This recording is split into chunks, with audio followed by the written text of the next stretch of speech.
Nityanandam. This is Manit Sarvamanglananda bringing you Param Nityananda Swamiji's blessings.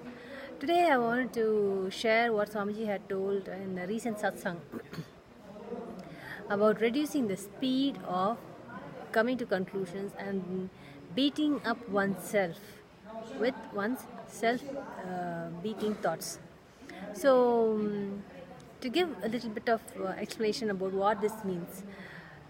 See, when we have thoughts, we all have thoughts. Otherwise, we will be enlightened.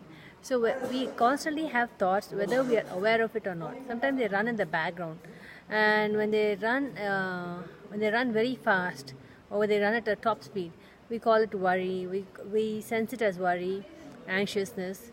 When we consciously think about it, we are able to catch it. But most of the time, we are not able to catch it because we just carry that feelings. They happen at a lower level of verbosity.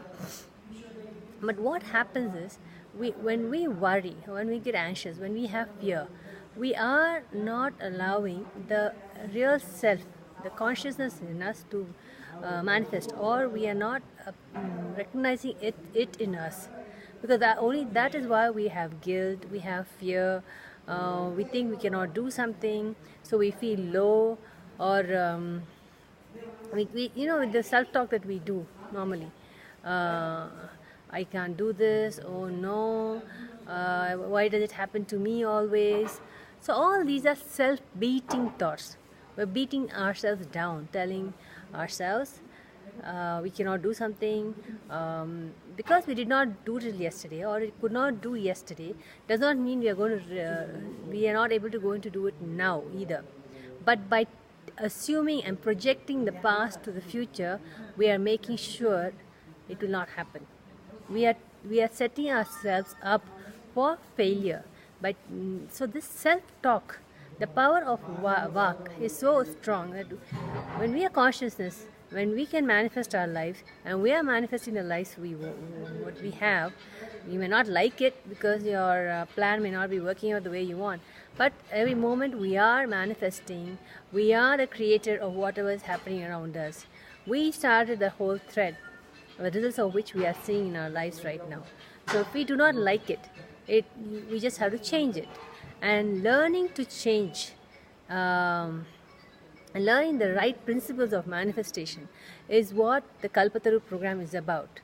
But anyway, here I wanted to discuss about the self-defeating thoughts that we have, that are constant, where we constantly have learned to criticize ourselves, to belittle ourselves, to tell ourselves that we cannot do because we did not do yesterday, we could not do yesterday, I am lazy, I don't want to do this, I am bored. All these are self-beating thoughts because we are taking the negative aspect of and projecting it to ourselves.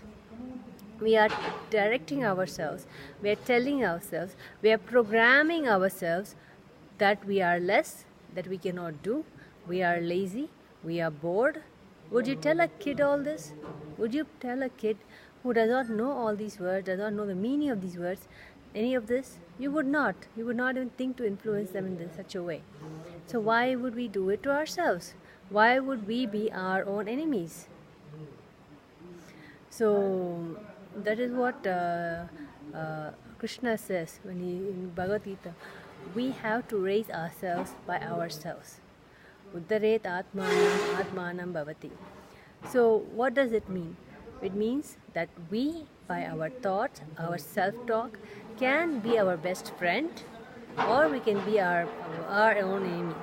When we constantly belittling ourselves, putting down ourselves, having low self-esteem, doubting ourselves, and denying its natural tendencies by saying, no, it's not for us, it is too expensive, it is too that, bringing the realm of logic to suppress and not manifest or execute what we want.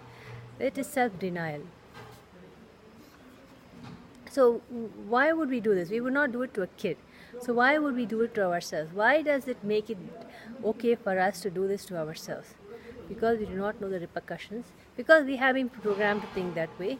We have not been we have not been told of an alternative way of thinking, and all that an alternate exists, that we do not have to do this to ourselves, that this is actually more harmful than anything we can do to ourselves. So, but now, and Swamiji has been teaching all this from the beginning. Self-doubt, self-denial, SDHD. Self-denial, self-doubt, self-hatred. They are the worst things we can do to ourselves. Guilt is a sin. So, because consciousness is all powerful, it is the basis of the whole cosmos, and we are part of it. We are an expression of the cosmos. So how can it have all this? Consciousness has so many powers. It has so many superpowers that we are seeing. Swamiji is opening up those channels in us with his and making it happen for us, making us experience all that. So why we would not put ourselves at that level and start programming ourselves or talking to ourselves in that language? It's just simply because that is what is called programming or conditioning. We have not been exposed to that kind of a thinking. We have not been exposed to that kind of those ideas. Even having the right idea, having these ideas, the cosmic truths, have the power to give us the strength, because they are the truth, they are energy. Then just not like a philosophy or an idea where you just imagine something and it's an intellectual activity. It is not. When it is truth, what we call in our scripture as truth, the cosmic truths, they are energy. Just like Sanskrit, when it's the language of the cosmos, the words contain energy. That is why the mantras are given in that language, in few languages, because they carry with it the energy of that particular whatever the verse is meant to do or benefit. So similarly, the words we give to ourselves are programming in our inner space, are programming ourselves. So we want to be very careful, be very aware what words we use. So this time Swamiji gave us a very powerful technique. He said, see, when we say we are part of the cosmos, we are an extension of the cosmos, we are a product of the cosmos, but we are not separate from it, we are part of it. So he explained how that just like our bone matter is same as the bone matter of the cosmos. It cannot be separated out because it's not different, it is part of it.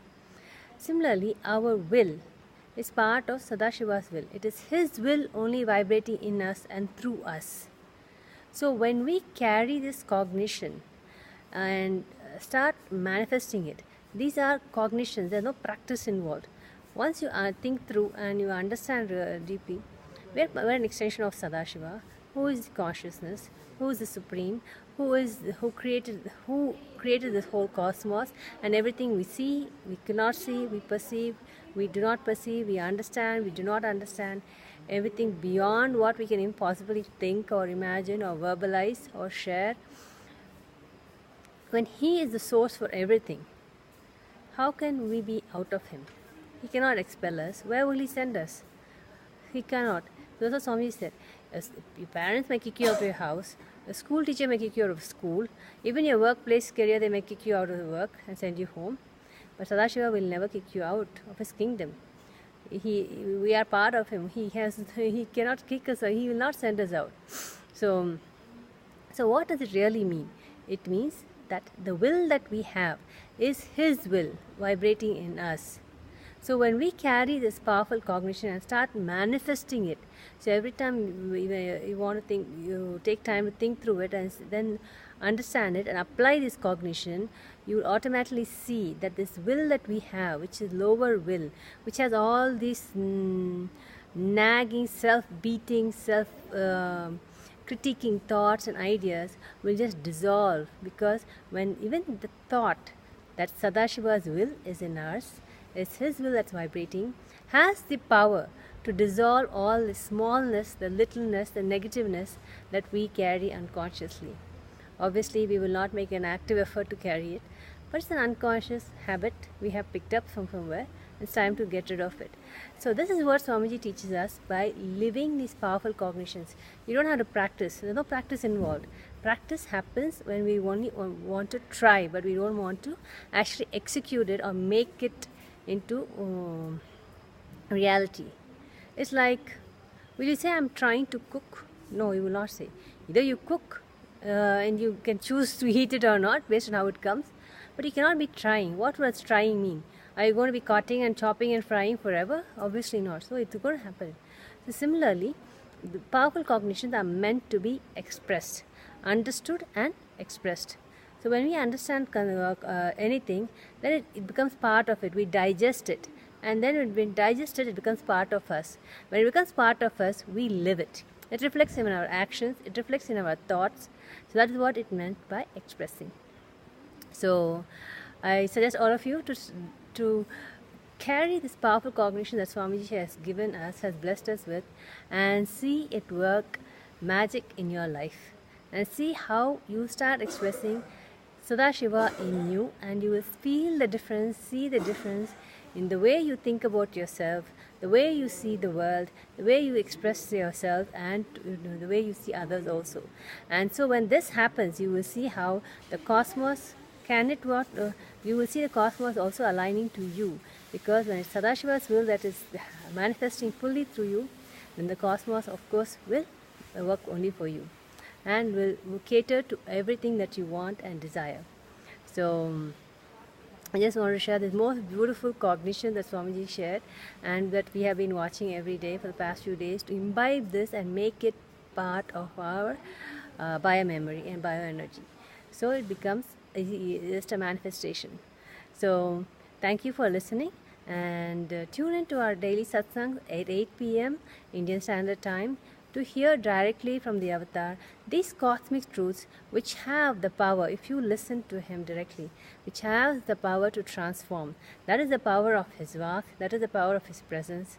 And of course, you can, for those who want to come for Kalpataru, it is available every Sunday, where you can learn some of these. Not only this, but you learn the science of Kalpataru, the science of manifesting, and through it, correct the situations in your life, change the situations in your life, change the reality that you have now to what you want to have. And also you get the beautiful initiation of consciousness over matter, which will help in all this manifestation. And for those who are interested, you also have the opportunity to receive the first level Shiva Diksha from Swamiji himself, where you'll be initiated into the Shiva Moola mantra and the Gayatri mantra. So I highly recommend everyone to come, and this is a free program offered every Sunday, not only here in Bengaluru Adinam, but online and in many centers around the world. So please do sign up and check it out for yourself. Check this, bring this revolutionary thinking into your life, bring this powerful living into your life. Learn to be powerful so you can live the life the way you want, the way you envision, the way you desire, and the way you wish to have. So thank you for listening again. Nityanandam.